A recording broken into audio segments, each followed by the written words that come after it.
요한복음 5장입니다. 요한복음 5장과 11장에는 예수님께서 갈릴리와 유대에서 행하신 이적들에 대해서 많이 다루고 있습니다. 요한복음은 주로 유대 그리고 공간복음서 갈릴리에서 일어난 사건들을 다루고 있습니다. 그리고 1절과 18절까지는 예수님께서 안식일에 병을 고치신 일과 그로 말미암아 유대인들과 논쟁을 벌인 사건이 기록되어 있고요. 이때로부터 시작된 논쟁은 눈먼 자를 고치신 일과 나사로를 다시 살리신 일로 이루어져 있습니다. 끝내는 예수님의 순환과 십자가로 종결되어지고 있습니다. 1절에는 그 후회가 나오는데 앞에 사건이 일어난 후 어느 정도의 시간이 흐른 어느 시점을 말하죠. 이곳 베데스다 가의 병자를 고치신 것은 세 번째 표적이었고 마가복음 2장에 나오는 중풍병자와 비슷한 점이 있는데 그 두 경우 모두 안식일을 문제로 논쟁이 일어났습니다. 유대인들의 명절, 이 명절이 무슨 명절인지 대해서는 많은 논란이 있는데 3일의 불임절, 4월의 유월절, 5월의 오순절, 9월의 나팔절, 10월의 초막절이고 12월에는 수전절이 등이 있는데 모두가 나름대로의 타당성이 있습니다. 사본에 따라서는 명절이란 말 앞에 간사가 붙이는 것이 있는데 그 위에는 유월절 아니면 장막절일 것입니다. 이 명절 문제는 예수님의 연대를 전하는 데서 다소 도움이 줄 줄은 모르지만 신앙적인 문제에서는 그렇게 중요한 의미를 두지 않습니다. 시간이 뭐가 중요하겠습니까? 2절을 보면 양의 문이 나오죠. 예루살렘 북쪽에 있는 문인데 지금은 스데반 문이며 제물로 쓸 양들이 들어가거나 양들을 파는 시장의 근처에 있었기 때문에 그렇게 불려져서 것으로 추정된다고 합니다. 원문에 문이란 말은 없지만 문을 보충해서 읽는다고 하고요. 히브리 말로 성경이 쓰인 고대 히브리어가 아니라 당시 상용어인 아랍어로는 의 의미라고 합니다. 요한계시록 9장 11절 등에 보시면 이해가 됩니다. 베데스다는 사본에 따라 여러 가지 의미가 있습니다.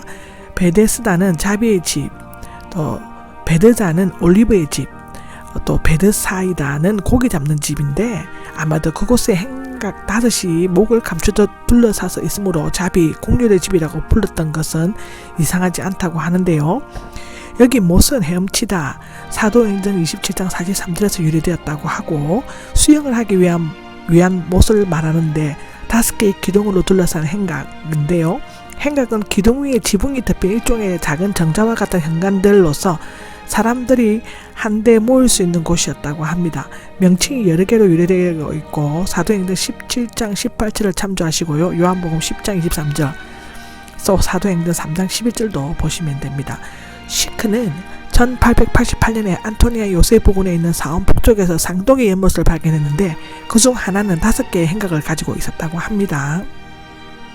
3절입니다. 3절에는 수많은 병자들이 있는데 여기에 병자들은 약하다, 힘이 없다, 앓다에서 유래되었으며 겉으로는 크게 불구 상태가 드러나지 않았지만 내적으로 병세가 뚜렷한 각종 질병들을 총칭하고 있다고 합니다. 팔다리가 마비된 것은 땅이 마르거나 손발이 마비된 것을 의미하는데 아마도 손이 마비되어 수족이 오그라든 환자를 나타내는 것 같으며 38년 된 병자도 이런 병에 걸릴 수가 있습니다. 이들은 그 당시 유대인들의 정신 상태를 나타낸다고 보여지는데 그들은 하나님의 진리를 올바르게 보지 못했고 즉 눈먼 사람이었고요. 하나님 앞에서 똑바로 행하지 못했다 즉 다리를 저는 사람이고 하나님이 택한 백성으로서 무기되겠다 즉 마비된 사람이라고 하는데요. 3절 하반절과 4절의 갈로 안에 있는 것은 고대의 근위 사본들에는 없고 다만 몇 사본들에게만 주석가들이 인정하고 있습니다. 아마도 이 구절은 병자들이 왜 목가에서 기다리는가를 설명하기 위해 첨가된 것으로 보여지는데 이 못이 가늘천이어서 물이 솟구칠 때 먼저 들어가면 병이 낫는다고 천사와 연결시켜 전해온 이야기를 그대로 옮겨놓은 것일 수도 있다고 합니다. 유대인들은 간헐천의 치유력을 천사의 활동으로 설명하고 있습니다. 5절에는 38년 동안이 적혀 있는데 문자적으로 38년을 보낸 즉 시간을 허비한 것이 아니라 병을 고치기 위해 오랜 시간을 보냈어야 했음을 나타냅니다. 38년을 우화적으로 해석하여 이스라엘이 강내에서 방황했던 횟수 또는 신앙이 없어 영적으로 메마른 당시 이스라엘 백성을 가리킨다고 말하고 있습니다. 신명기 2장 14절에는 그렇습니다. 그것은 문자 그대로 38년의 오랜 기간을 고통스럽게 절망적인 불치혈병을 앓았음을 나타낸다고 하는데 이 사람은 즐거운 명절날에도 기쁨이 없었고 안식일에도 안식이 없었다고 합니다. 어떤 사람은 자신을 어떻게 할 수 없는 모든 인간을 나타낸다고 하는데요. 요한복음 5장 6절입니다. 이미 오랫동안 알아온 것을 아시고가 나오는데 그는 이미 오랜 시간을 보내고 있었다는 뜻이고요. 아시고는 부정과거형으로서 자신이 지금 가진 지식으로 안다는 것이 아니라 그리스도께서 처음부터 본성적으로 지니고 계신 전지성에 의해 아는 것을 나타낸다고 요한복음 2장 24절 4장 18절에는 말하고 있습니다. 내가 낫고자 하느냐라고 질문하시는데 내가 온전케 되기를 원하느냐의 뜻입니다. 이 사람은 오랫동안 병을 앓았으면 부정적이고 절망적인 사고방식을 가지고 병 고치는 것을 아예 포기해버렸을 수도 있습니다. 그리고 자기가 낫게 되면 모든 무거운 짐들을 짊어지게 될 것이고 더 이상 다른 사람들로부터 동정과 도움을 받지 못하게 될 것을 생각하고 아니요, 전 이대로 사는 것이 편하고 좋습니다 라고 대답할 수 있는 것입니다. 그러나 그는 자신을 낫기를 원하지만 도와주는 사람이 없어서 못하고 있다고 자신의 안타까운 사정을 토로하고 있는데요. 아마도 그는 여러 번 이곳을 찾았을 것이고 그때마다 냉정한 민심의 현장만을 목격하고 실망하면서 돌아섰어야만 했을 것입니다. 8절입니다. 8절에는 일어나 내 자리를 들고 걸어가라고 하는데 세 가지를 명령하셨어. 일어나입니다. 여기서 세 가지는 중풍병자를 고치실 때와 같은 말씀을 하셨습니다. 38년 된 부부자에게 일어나라는 명령을 말씀은 엄청난 도전과 모험을 필요로 하였습니다. 부정과거형은 즉시 행동으로 옮겨서 촉구하는 의미가 있는데 내 자리를 들고 그 자리는 매우 가난한 사람들의 짐구로서 지푸로 만든 거석과 같은 것입니다. 손이 오그라든 사람이 기어 거석을 든다는 것은 불가능한 일이었죠. 걸어가라인데 현재형으로 지속적 행위를 나타내며 계속해서 걸어가라의 뜻이라고 하는데요. 이제 걸어가는 것은 계속적이고 습관적인 새로운 생활 방식이 될 것이라고 기록되어져 있습니다.